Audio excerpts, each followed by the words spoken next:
যেহেতু দিওয়ালির ছুটি চলছে তাই বেশ কিছুদিন থেকে খুব আরামেই আছি। কাল থেকে আবার স্কুল খুলে যাবে।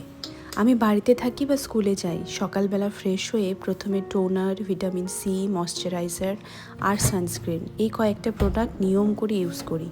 বাকি তেমন কিছু করি না।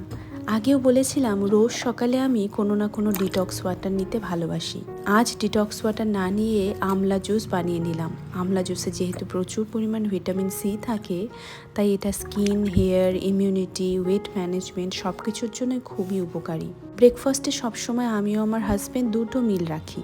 একটাতে থাকে প্রচুর পরিমাণে প্রোটিন আর তারপর থাকে এক বাটি ফল। কাল রাতে মিক্স ডাল, রাজমা এগুলো ভিজিয়ে রেখেছিলাম, যেটা শুধুমাত্র বাটার দিয়ে একদম হালকা করে বানিয়ে নিয়েছি।